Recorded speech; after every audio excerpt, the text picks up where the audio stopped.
এসব ফ্যামিলির সাথে ঈদ করার যে একটা আনন্দ আছে না, এই আনন্দটা প্রবাসী পাওয়া যায় না। হয়তো অনেকের কাছে টাকা পয়সা থাকে বা দেখা গেছে কি অনেক সুন্দর সুন্দর জায়গায় ঘোরা যায়, ঘোরা গেলেও তবে দেশের যে একটা ঈদের যে আনন্দ আছে, যে ফ্যামিলির সাথে বা আত্মীয় স্বজনের সাথে যে একটা আনন্দ, এই আনন্দটা পাওয়া যায় না হয়তো। আসসালামু আলাইকুম guys, welcome to my YouTube channel. তো গাইস, যারা যারা আমার ভিডিও দেখেন অবশ্যই সবাই আমার চ্যানেলটাকে সাবস্ক্রাইব করবেন এবং ভিডিওগুলো সম্পূর্ণ দেখার চেষ্টা করবেন। আশা করি ভিডিওটা ভালো লাগবে।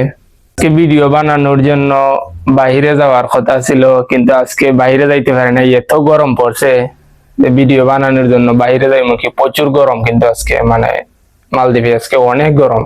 আর আজকে আলহামদুলিল্লাহ আজকে 26 রমজান চলে, 26টা রোজা রাখতে পারছি, কিস্তি সম্পূর্ণ 26টা রোজাই রাখতে পারছি। তো যারা যারা ভিডিও দেখবেন অবশ্যই কমেন্টে জানাবেন সম্পূর্ণ রোজা রাখতে পারছেন কিনা এবং কি অবস্থা। তো আজকের যে বিষয়ে কথা বলতেছি যে ঈদের যে বিশেষ করে প্রবাসীদের যে ঈদ, না প্রবাসীদের ঈদের মধ্যে কোনো আনন্দ নাই। প্রবাসীরা যে প্রত্যেকবার ওই স্বপ্ন দেখে যে দেশে গিয়ে ঈদ ধরবো, কিন্তু এই স্বপ্নটা তারা পূরণ হয় না। দেখা গেছে কি হিসাবই মিলানি যায় না।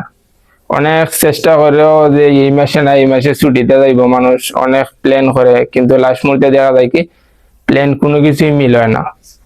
তো অনেক প্রবাসীরই দেখলাম যে অনেকের এই যে বা এই মাসে যাই চিন্তা ভাবনা করে বাড়ি যাওয়ার, কিন্তু দেখা গেছে কি যাওয়ার সময় এলে তাদের হিসাব মিলাইতে পারে না, অনেকেই যাইতে পারে না।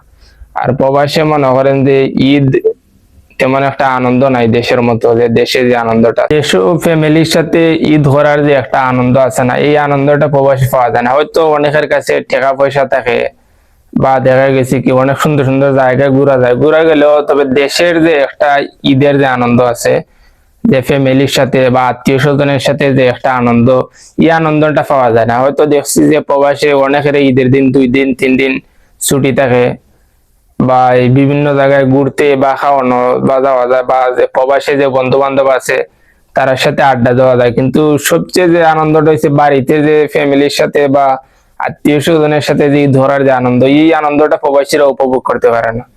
তো অনেকের সাথে কথা বললে দেখলাম যে সকলেই কয় যে ভাই দেশের ঈদ আর বিদেশের ঈদের মাঝে অনেক ডিফারেন্স। মানে দেশের ঈদে যে আনন্দটা করতে পারি, হয়তো টাকা পয়সা কম থাকতে পারে, কিন্তু দেশের ঈদের যে আনন্দটা পাই কিন্তু বিদেশে আমরা এই আনন্দটা পাই না।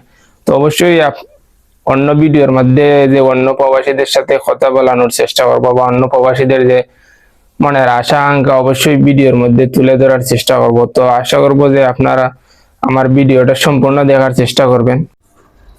তবে প্রবাসীরা দেশে না গিয়েও একটা জিনিসে তারা নিজের খুব আনন্দিত মনে করে, বিশেষ করে ঈদ আসলে যে তারা দেশে টাকা পাঠায় দেয় ফ্যামিলির মার্কেটিং করার জন্য, বা যাদের বাচ্চা কাচ্চা আছে বাচ্চা কাচ্চাদের মার্কেটিং করার জন্য।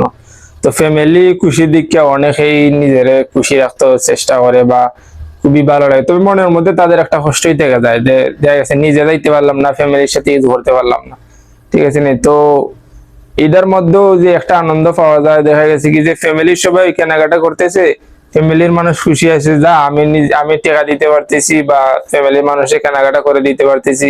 তো এটার মধ্যে একটা আনন্দ পাওয়া যায়, ওই আনন্দ নিয়ে দেখা গেছে কি অনেকে আবার ঈদের দিনও ডিউটি করে, যাতে ফ্যামিলির বেশি টাকা দিতে পারে করি। মানে অনেক কোম্পানি বন্ধ দেয়, কিন্তু বন্ধ দিলেও দেখা গেছে কি কোম্পানির সিস্টেম আছে যে ঈদের দিনও তুমি চাইলে ডিউটি করতে পারবা।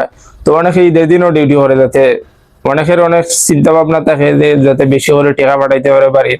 বা অনেকে দেখা গেছে ঈদের দিন করে না, ডিউটি করা লাগতো না, বা অনেকে ঈদের দিন ছুটি কাটে বন্ধু বান্ধবের সাথে ঘুরতে যায়। তবে অনেক প্রবাসীরা আছে দেখছি যে ঈদের দিনও ডিউটি করে, শুধু কি ফ্যামিলির খুশি রাখার লাগে বা ফ্যামিলির মানুষের বেশি করে যাতে টাকা দিতে পারে, এই ঈদের মধ্যে অনেকেই ডিউটি করে। তো আশা করবো যারা দেশে ঈদ করতেছেন অবশ্যই প্রবাসীদের সাথেও যোগাযোগ রাখবেন এবং তাদেরকেও সান্ত্বনা দেওয়ার চেষ্টা করবেন। এবং প্রবাসী যারা আছেন সবাইকে আমার পক্ষ থেকে ঈদ মোবারক, দেশে যারা আছেন সবাইকে আমার পক্ষ থেকে ঈদ মোবারক। আশা করি সবাই ভালো থাকবেন এবং ঈদটা ভালোভাবে কাটবে। আর আমার ভিডিওটা সম্পূর্ণ দেখবেন, আর যারা দেখবেন অবশ্যই চ্যানেলটাকে সাবস্ক্রাইব করবেন। আর 1000 সাবস্ক্রাইবার হলে আপনাদেরকে অনেক অনেক ধন্যবাদ জানাবো ইনশাআল্লাহ। তো সবাই ভালো থাকেন, সুস্থ থাকেন, আল্লাহ হাফেজ।